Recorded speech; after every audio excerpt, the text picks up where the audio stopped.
Welcome to another beautiful day in Florida. I am visiting the gravesite of the one and only Gordon Solie, and he is in that building right there. And I am walking on my way to it to visit his grave. Let me flip the camera around.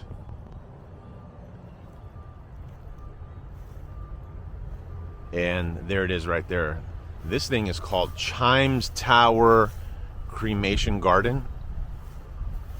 I'm guessing that is what they've named this little building right here.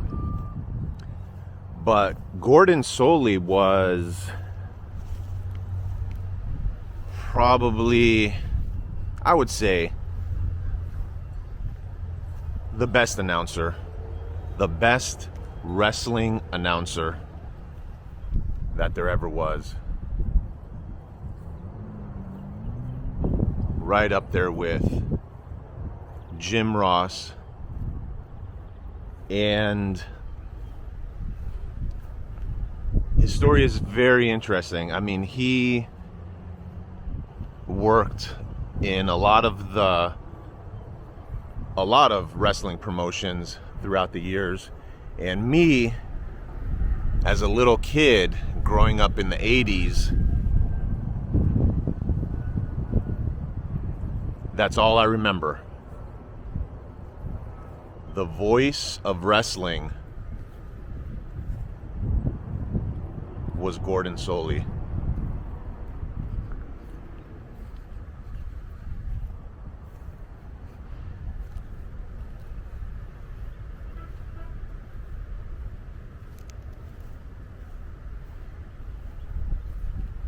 That's what it looks like if you're looking out this way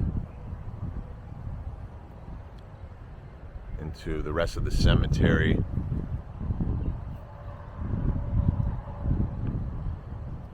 It's a big cemetery. Very nicely kept up too.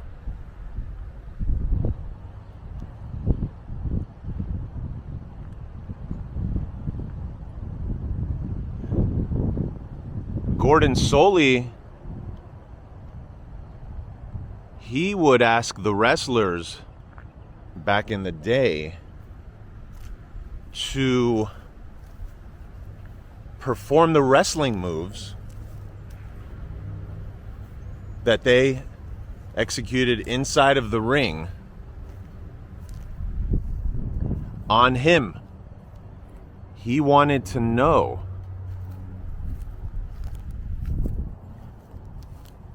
what it felt like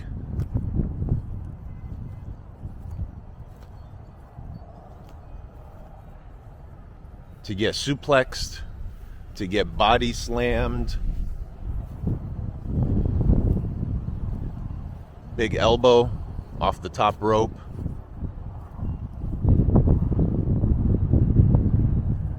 drop kicked.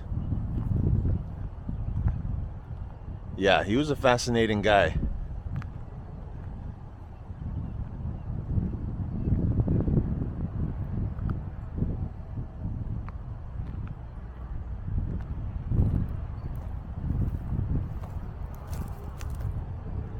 And there's the name of it right here.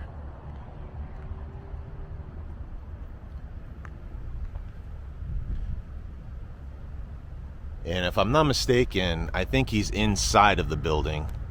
So hopefully the door is unlocked. It looks like they're doing some maintenance. Hopefully it is unlocked so that we can go inside here.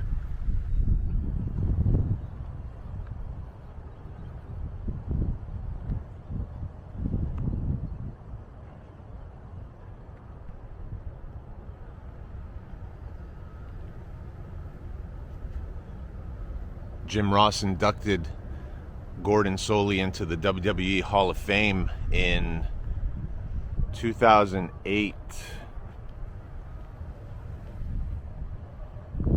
Hopefully I got the date right. So let me check and see, is there a door on this side? No. Okay, so I think this is the only door right here. Hopefully it's unlocked. Let's check. Home Box Office Sports presents the night of professional wrestling action. Hello, everyone. My name is Vince McMahon, and standing next to me, the man with the golden tan and the golden voice to match. The voice of professional wrestling here in Atlanta, Georgia, Mr. Gordon Solie. Gordon, welcome. Thank you very much, Vince. Certainly a pleasure to have you visiting the South, and I think we're going to see some, very exciting matches tonight, and of course that world title on the line.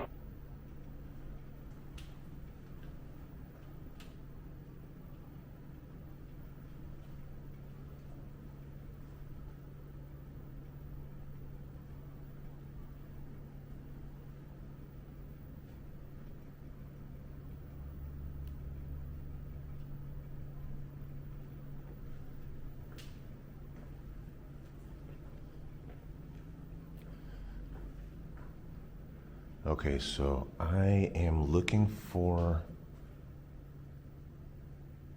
his name. Not sure exactly where it is, but I know it's somewhere in here.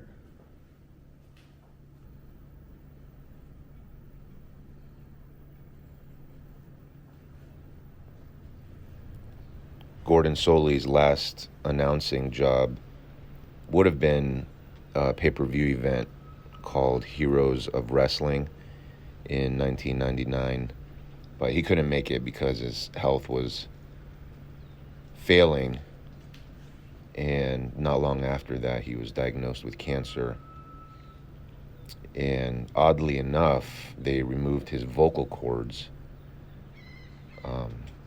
because he had throat cancer, and not too long after that he died from the disease. His wife, Eileen, she died 3 years before Gordon Solie, and they're in the same crypt. And Solie is survived by 5 of his children. When Gordon Solie was inducted into the WWE Hall of Fame, his 5 children stood in on his behalf. Okay, check this side again. I consider being selected to induct the legendary Dean of Wrestling Broadcasters, Gordon Solie, into the WWE Hall of Fame one of the greatest honors of my entire professional career. Gordon possessed the rarest of qualities. When he talked, people listened. It is my belief that if I had not heard Gordon Solie in 1964 at the age of 12, that in all likelihood I would not have chosen my life's work to be a wrestling broadcaster. Gordon began his wrestling journey in 1950 as a ring announcer, making $5 a show. He then went to Georgia Championship Wrestling, added that to his plate in '72, and of course, Saturdays at 6:05 Eastern Time on TBS, many of us grew up watching Gordon Solie.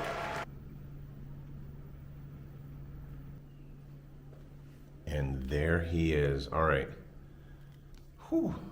I was sweating there.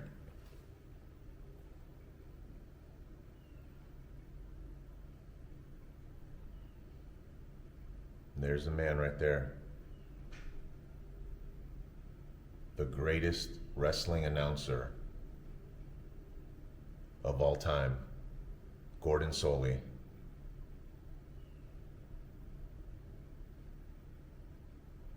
Rest in peace, my friend, and thanks for all the childhood memories.